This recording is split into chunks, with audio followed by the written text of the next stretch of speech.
Halo, perkenalkan nama saya Gali Hakim Fauji dengan nomor NPM 2024 1450 0564. Saya akan menjelaskan materi tentang Islam Nusantara dan Islam berkemajuan.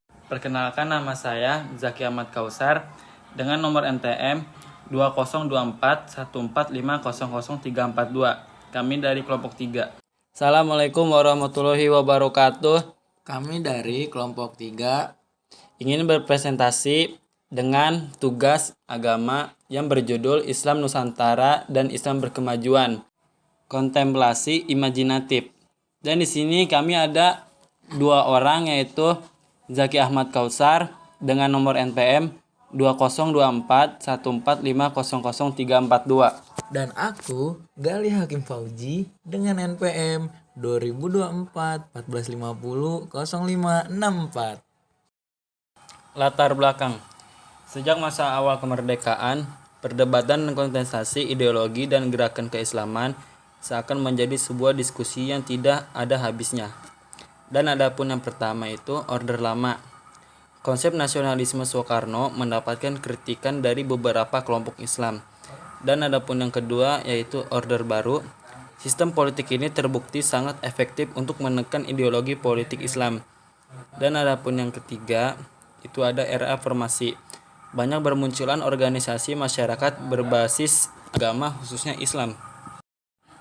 Dan selanjutnya ada wajah Islam masa Orde Baru. Periode selanjutnya yakni masa Orde Baru atau Orba.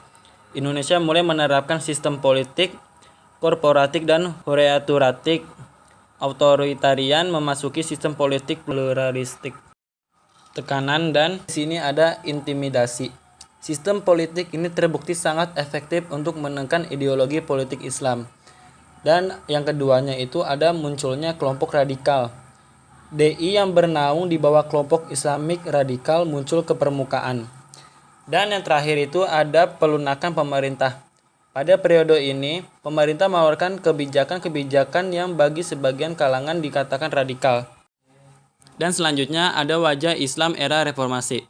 Setelah sekian lama, roda pemerintahan Indonesia dijalankan dengan model otoritarianisme di bawah kendali Soeharto dengan kekuatan militernya.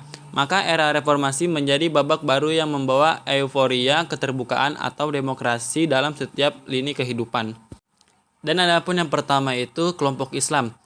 Kelompok-kelompok yang lahir karena perubahan lanskap politik pasca reformasi diantaranya adalah Majelis Mujahidin Indonesia atau disebut MMI, Hizbut Tahrir Indonesia atau disebut HTI, dan Front Pembela Islam atau yang biasa disebut itu FPI. Dan yang kedua itu adalah MMI. Salah satu motif pendirian organisasi ini adalah kekecewaan yang disarankan oleh Ba'asyir terhadap pengikut JI. Dan adapun yang ketiga itu HTI. Kelompok ini merupakan bagian dari organisasi transnasional Hizbut Tahrir atau disebut HT yang didirikan pada tahun 1953 oleh Taqi al-Din al-Nabhani. Dan yang terakhir itu ada FPI. FPI adalah kelompok muslim radikal yang lahir sebelum itu, tepatnya menjelang runtuhnya Orba. Dan selanjutnya itu ada kungkungan radikalisme, fundamentalisme, dan terorisme. Walaupun bukan cerminan dari mayoritas pemahaman dan praktik agamaan, umat Islam di Indonesia radikalisme yang diusung sebagian umat itu memberikan warna tersendiri bagi perjalanan wajah Islam Indonesia. Dan selanjutnya di sini ada MMI. Cita-cita tegaknya syariah Islam secara kafah. Masih dapat menerima bahwa syariah Islam bisa diterapkan di Indonesia tanpa perlu mengganti sistem yang telah ada dengan mengakomodir bentuk negara kesatuan Republik Indonesia atau bisa disebut NKRI. Dan selanjutnya ada HTI. Cita-cita tegaknya syariah Islam secara kafah. Berpandangan bahwa satu-satunya cara untuk menerapkan syariah Islam secara kafah, tiada lain adalah melalui penegakan khilafah Islamiyah.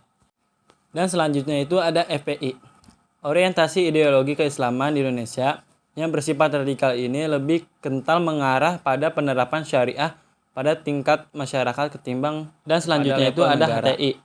Cita-cita secara terang-terangan justru menerima demokrasi, berpandangan bahwa satu-satunya cara untuk menerapkan syariah Islam secara kafah tiada lain adalah melalui penegakan khilafah Islamiyah secara moderat. Melihat wajah Islam akhir-akhir ini yang sangat memprihatinkan seperti yang telah dibicarakan di atas, NU dan Muhammadiyah yang konsisten dengan Islam keindonesiaan terpanggil untuk ikut menghalau meluasnya praktik dan pemahaman keagamaan yang radikal, fundamentalis dan semacamnya. Dan di sini itu terbagi dua, yaitu Islam Nusantara dan Islam berkemajuan. Adapun Islam Nusantara itu, NU atau Nahdlatul Ulama menawarkan konsep Islam Nusantara yang secara singkat bisa dipahami sebagai model sebagaimana telah diajarkan oleh para ulama ahli as-sunnah wal jamaah terdahulu atau salaf soleh, dan mengakomodir praktik-praktik tradisi lokal Nusantara tanpa menghilangkan substansi ajaran Islam itu sendiri. Dan adapun yang keduanya itu Islam berkemajuan. Sedangkan Muhammadiyah menawarkan konsep Islam berkemajuan yang mengandaikan bahwa beragama Islam bukan berarti menjadi seseorang terperangkap dalam kejumudan. Islam Nusantara pasca Muktamar NU ke-33 yang berlangsung di Jombang pada 1-5 Agustus 2015. Islam Nusantara menjadi idiom yang cukup populer di telinga masyarakat, khususnya umat Muslim Indonesia. Toleransi. Islam Nusantara di sini merupakan model pemahaman, pemikiran, dan pengamalan syariah Islam dengan berafiliasi pada tradisi maupun budaya yang berkembang di Asia Tenggara. Kearifan lokal.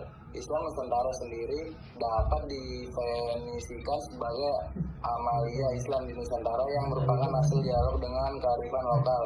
Rahmah liyal alamin. Islam Nusantara adalah representasi Islam modern yang praktiknya mampu bertahan dan mempertahankan diri di berbagai tantangan zaman. Islam berkemajuan. Ketika Muktamar NU mengangkat tema meneguhkan Islam Nusantara untuk membangun peradaban dan dunia, sementara Muktamar Muhammadiyah membawa tema gerakan pencarian menuju Indonesia berkemajuan. Kedua ormas yang kerap dianggap representasi mayoritas Muslim Indonesia ini sejatinya telah menawarkan konsep Islam sendiri. 1. NU menyuguhkan Islam Nusantara. 2. Muhammadiyah menawarkan Islam berkemajuan. 3. Din Syamsuddin, Islam memiliki watak universal yang harus senantiasa dikuatkan tanpa harus meninggalkan yang partikuler atau lokalitas. 4. Haidar Nasir, Islam berkemajuan din ahad Allah dalam penandanan Muhammadiyah. Menurut keterangan Haidar Nasir adalah Islam yang mengandung nilai-nilai kemajuan untuk membangun peradaban yang utama dan menjadi rahmat bagi semesta. Islam Nusantara berkemajuan, sebuah solusi. Islam modern di Indonesia tidak mungkin menjadi kekuatan yang berdaya dan dapat mempengaruhi kehidupan kebangsaan dan kemanusiaan universal abad ke-21. Jika dirinya lemah dan tidak maju, Islam Nusantara, NU dan Muhammadiyah menjadi simbol nyata dari Islam yang ramah, toleran, inklusif, konstruktif, dan moderat. Islam berkemajuan. Islam Nusantara berkemajuan adalah Islam yang mampu memainkan peran yang ramah terhadap percaturan politik baik nasional ataupun internasional, peka terhadap isu-isu hak asasi manusia, HAM atau HAM, kontemporer, gender, khilafah, dan menjadi kontra wacana terhadap radikalisme, fundamentalisme, ataupun terorisme. Sekian dari saya. Wassalamualaikum warahmatullahi wabarakatuh.